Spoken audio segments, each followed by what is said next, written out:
Hey dudes and dudettes. I have another video for you today. I have 2 more Reddit stories. I hope you enjoy. Here is the title of the first story. From Pufferfish poisoning to Boar attacks. The worst vacation I've ever been on. Vacations are supposed to be a time of relaxation, adventure, and bonding. This one, however, turned into a whirlwind of chaos that felt like something straight out of a sitcom. Only it wasn't funny while it was happening. It all started with a simple idea, a family trip to Hawaii. My sister, Grace, had been planning it for months. She's the organized one in the family, the type who creates Excel spreadsheets for fun and double-checks every detail. She wanted everything to be perfect. And for the first day, it was. We landed in Honolulu, greeted by the warm, salty air and the cheerful strumming of ukuleles. My parents were giddy with excitement. My brother, James, was already planning his surf lessons, and I was just happy to be away from work. Grace had booked us into a stunning beachfront resort.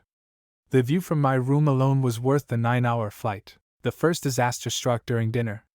Grace had picked a fancy restaurant with a seafood tasting menu.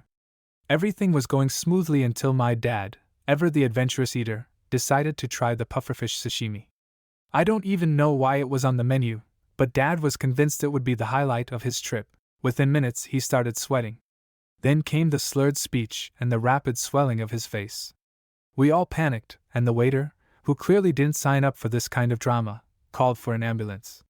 Turns out, the chef had somehow botched the preparation, and Dad had a mild case of pufferfish poisoning. Thankfully, it wasn't fatal, but he spent the rest of the night in the hospital with an oxygen mask strapped to his face, muttering, "Never again, never again." The next day, things seemed to be back on track. Grace, undeterred, had planned a catamaran cruise.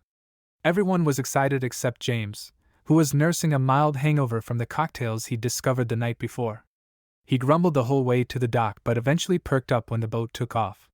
The water was clear, the sun was shining, and for a brief moment, it felt like we were living in a postcard. Then James decided it would be a great idea to jump off the boat to get a closer look at the coral reef. No one stopped him because we assumed he knew how to swim. Spoiler, he didn't. Within seconds, he was flailing around, screaming, "There is a shark!" The captain had to dive in and rescue him, while the rest of us tried to stifle our embarrassment. There was no shark, by the way, just a particularly large piece of driftwood that James mistook for a fin. When we finally got back to the resort, everyone was exhausted. Grace suggested we spend the evening relaxing by the pool. That's when disaster number 3 struck. My mom, bless her heart, decided to join a water aerobics class with some of the other guests. She was doing great until the instructor introduced a move that required a bit of balance. One misstep later, and Mom was flat on her back yelling, "I think I broke my tailbone." She didn't break anything, thankfully, but she was sore and bruised for the rest of the trip. She spent most of her time lounging on a pool chair with a cushion under her and a piña colada in hand, declaring she was on strike. By day 3, Grace was visibly stressed. Her perfectly planned vacation was unraveling, and she was trying to hold it together with the sheer force of will. She decided we needed to reconnect with nature, so she booked a guided hike to a waterfall. It sounded simple enough, but this is my family we're talking about. The hike started off fine. The trail was muddy but manageable, and the scenery was breathtaking. We were about halfway to the waterfall when the guide, a cheerful local named Kai, warned us about the wild boars. Apparently, they're common in the area and usually harmless unless provoked. Guess who provoked them? James. Again. He thought it would be funny to imitate their grunting noises, and before we knew it, a boar came charging out of the bushes, snorting and stomping like it was auditioning for a nature documentary. We all screamed and bolted in different directions. Grace tripped and fell into a puddle, Dad tried to climb a tree and failed spectacularly, and James ended up stuck in a patch of thorns. Kai eventually scared the boar away by clapping and shouting, but the damage was done. We were scratched, muddy, and thoroughly traumatized. When we finally reached the waterfall, we were too tired to enjoy it. Grace sat on a rock with her head in her hands, muttering something about never doing this again. Mom tried to lighten the mood by taking a selfie, but her phone slipped out of her hand and into the water. That was the final straw. Grace burst into tears, and even James, the source of most of our problems, looked genuinely sorry. That night, we all gathered on the balcony of the resort, sipping drinks in silence as we watched the sunset. For the first time since we'd arrived, no one was arguing or panicking. It was a rare moment of peace, and despite everything, it reminded me why we'd come on this trip in the first place: to be together. The next morning, Grace attempted one last group activity, a snorkeling tour. She swore up and down that it would be safe and easy. Everyone reluctantly agreed, mostly because we felt bad for her. She tried so hard to salvage the trip, and none of us wanted to disappoint her again. The snorkeling started off well. The guide handed out masks and flippers, and we paddled around in the shallow water, marveling at the colorful fish and vibrant coral. For a brief moment I thought, maybe this will be the highlight of the trip. Then, of course, disaster struck. James, for reasons I still don't understand, decided to swim farther out to explore a small cave. He didn't tell anyone where he was going, and by the time we realized he was missing, he was already out of sight. Panic set in as the guide organized a search party. Grace was on the verge of a meltdown, and my parents were frantically scanning the water. About 15 minutes later, James emerged from the cave, looking sheepish and holding a starfish. He'd apparently decided it would make a great souvenir, completely ignoring the guide's warnings about not touching marine life. The guide gave him a stern lecture, and Grace, who'd had enough by this point, dragged him back to the boat by the ear. Exhausted and mentally drained, we returned to the resort. We made a pact to skip all future activities and just lounge by the beach. For the first time, things were calm. We laughed about the Boar incident, Dad's pufferfish experience, and James' endless knack for causing chaos. Grace even started to relax, though she swore she'd never plan another vacation for us again. But because our luck couldn't possibly improve, the final disaster came the morning of our flight back home. A sudden tropical storm rolled in overnight, and the airport was in complete disarray. Flights were delayed, the power flickered on and off, and the check-in line stretched out the door. My mom, still sore from her water aerobics mishap, demanded a wheelchair, which led to an argument with airport staff who couldn't locate one. James, naturally, decided this was the perfect time to perform card tricks for bored passengers, earning a mix of applause and glares. When we finally boarded the plane, soaked from the rain and utterly exhausted, Grace pulled out a travel journal she'd brought to document the trip.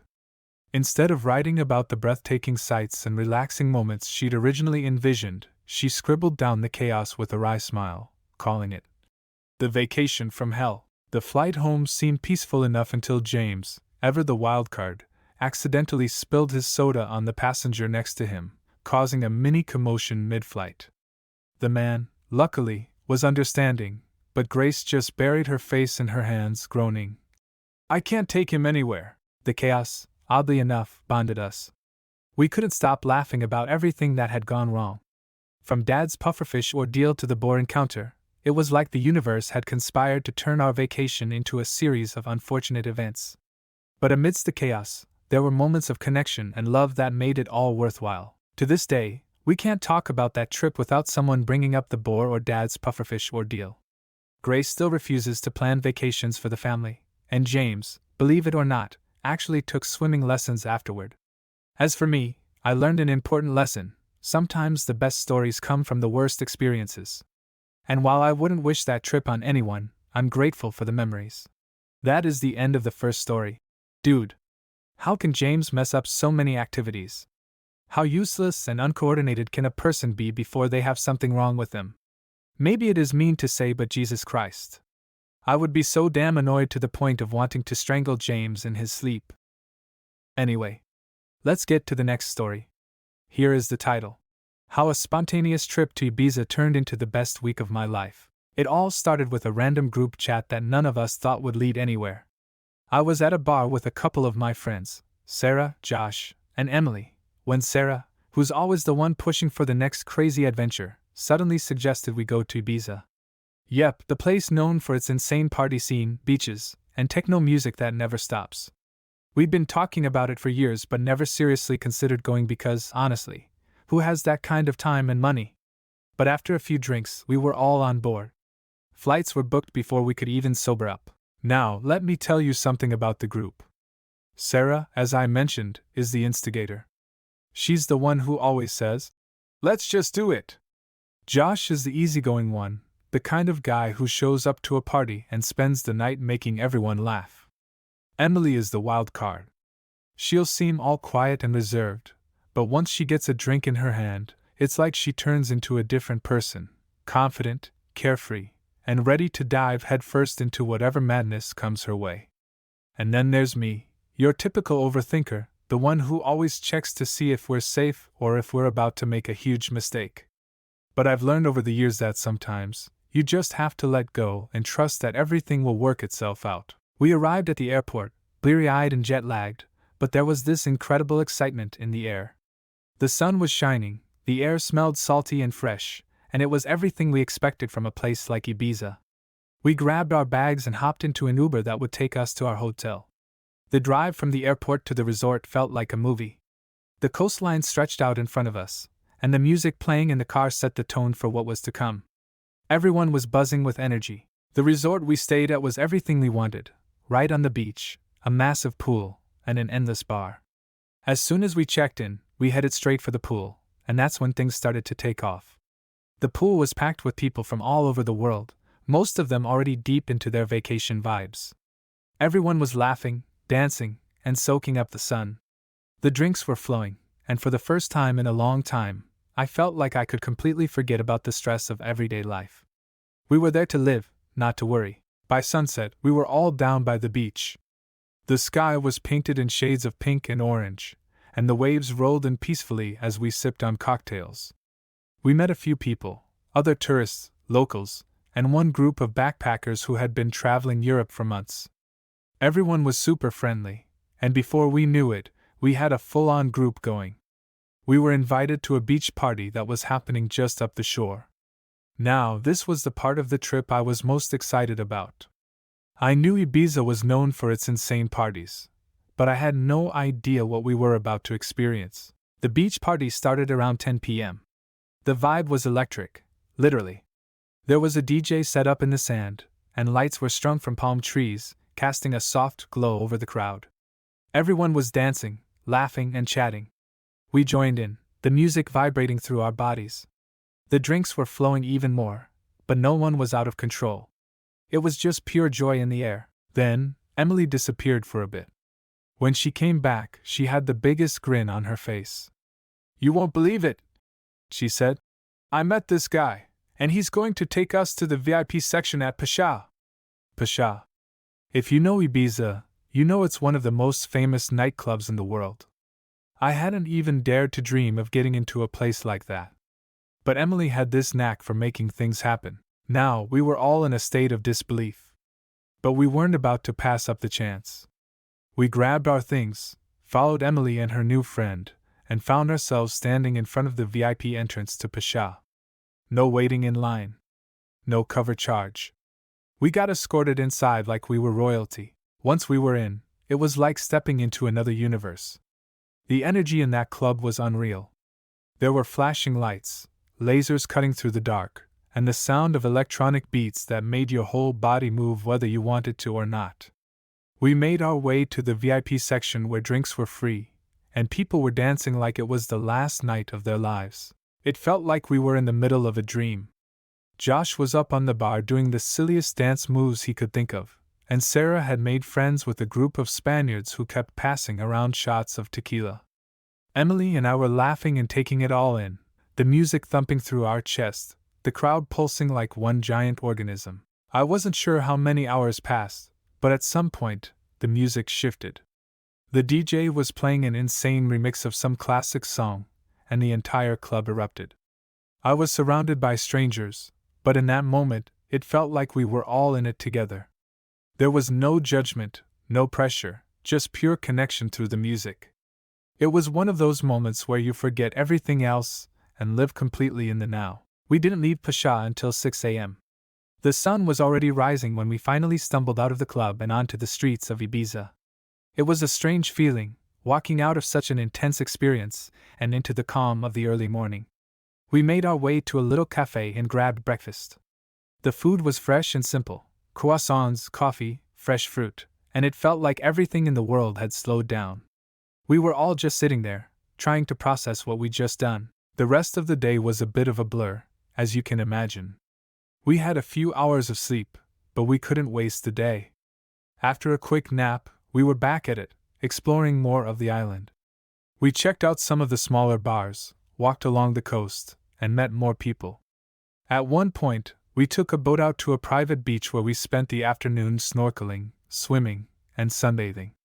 I've never felt so free, so alive, and so connected to everything around me. We met more locals, shared stories, and learned about the island's rich history. We spent the rest of the evening at a sunset party hosted by a local hotel. It was less wild than Pasha, but it had this relaxed vibe that was perfect for unwinding. The music was mellow, the drinks were great, and we spent hours talking about everything from life back home to what we wanted out of the future. It was one of those moments when you realize that, for all the partying, what truly makes a trip unforgettable is the people you meet along the way. The last night in Ibiza was, predictably, the wildest of them all. We ended up back at the beach party from our first night, and this time, it was even bigger. Everyone was dancing on the sand, and someone brought out a fire pit, so we sat around it, laughing and chatting with a group of new friends.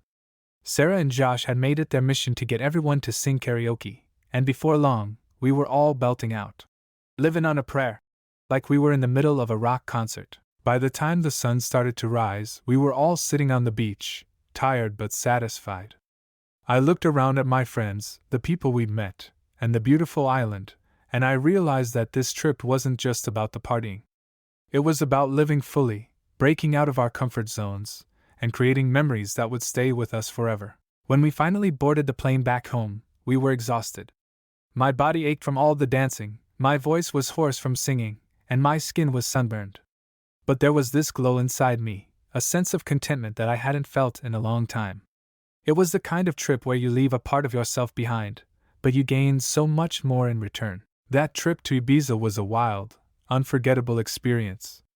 I don't think I would have had the courage to do something like that a few years ago, but with the right people and the right mindset, anything can happen. It was the kind of adventure that reminds you that life is short, and sometimes, you just have to dive into the madness and see where it takes you. That is the end of the story. I'm not much of a partygoer, but a trip to Ibiza sounds like a once-in-a-lifetime experience. It sounds like such a beautiful place to relax and unwind in. A place to get away. I hope you enjoyed the stories. There is a link in the description for my Reddit Stories playlist. Go watch them if you like. Have a great day.